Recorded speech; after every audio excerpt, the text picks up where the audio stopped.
C'est la dernière étape de ce projet de restauration et renaturation de la Viredonne et du Dardaillon. Elle a permis de redonner d'une part un aspect plus naturel au cours d'eau, puis d'autre part elle a permis de créer des cheminements doux qui seront propices aux balades.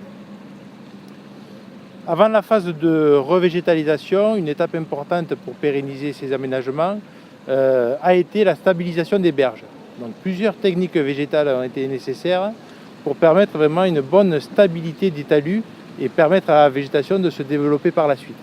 Donc sur ce secteur-là, on a fait ce travail de restauration et de stabilisation de la berge. Donc c'est-à-dire on retrouve donc la banquette en terre qu'on a réalisée avec la pelle. Ensuite les branches mortes qu'on est venu placer. Puis les piquets châtaigniers de 2 mètres, voilà, d'espacement 70. Puis le boudin de coco qui se trouve ici. Donc une fois que les boudins sont mis en place, on vient planter des élophytes. Donc ont été prélevés auparavant sur la zone, puis vus en pépinière pour faire une sélection des espèces qui avaient présentes sur les berges. Une fois qu'on a fait la confortation de berges avec les piquets, les boudins, les éophytes, là maintenant on va venir restaurer le talus et conforter le talus avec des plantations d'arbres et d'arbustes de diamètre déjà plus important. Donc c'est des essences qui ont été sélectionnées auparavant sur le milieu actuel, puis après sélectionnées en pépinière. Et donc il y a du frêne, du chêne, du fusain, il y a du cornouiller. Il y a vraiment différentes essences qui sont mises en haut de talus pour renforcer et restaurer le talus. On a vraiment travaillé avec des espèces locales qui ont été prélevées localement et qui ont été mises en production à la suite de ça. Et donc après ça, avec la maîtrise d'œuvre, on a donc établi une liste qui était vraiment adaptée à notre région pour la revégétalisation de la Viredonne et du Berbiam. L'opération qu'on va pratiquer aujourd'hui va consister à planter des nouvelles espèces d'arbres, des plantes qui n'existaient pas sur l'ancien cours d'eau. Donc on enlève tout ce qui ne va pas bien, tous les ronciers, et on vient planter de nouvelles espèces.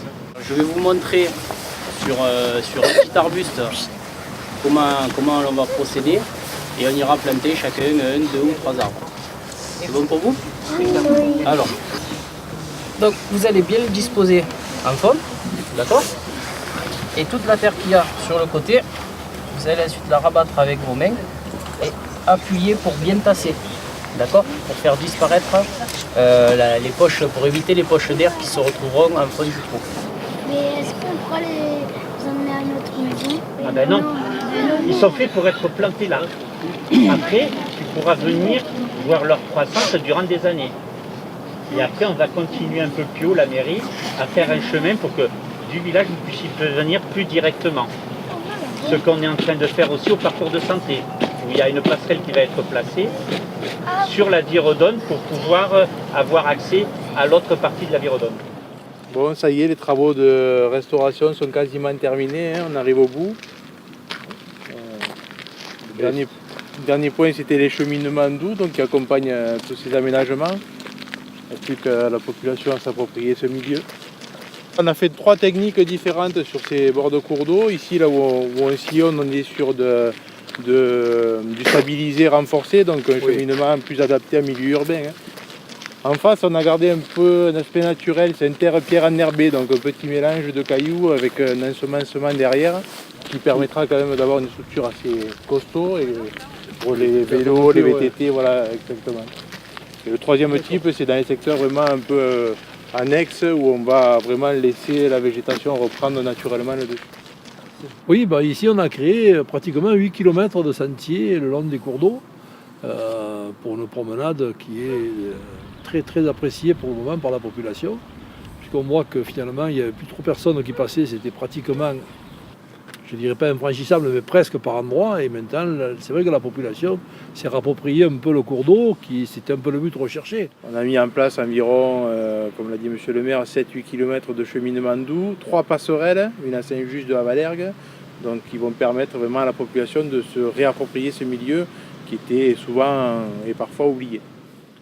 Après un peu plus de 6 mois de travaux, la Viredonne et le Dardaillon ont retrouvé un aspect plus naturel et ont retrouvé un meilleur fonctionnement. Côté gain écologique, on peut déjà observer quelques premiers résultats. On observe quelques libellules, quelques grenouilles et pas mal d'oiseaux qui ont pris ou repris possession des lieux après la phase de travaux. Donc tous ces aménagements sont aujourd'hui terminés, donc venez profiter de ces nouveaux espaces et venez faire une bonne balade au bord de l'eau.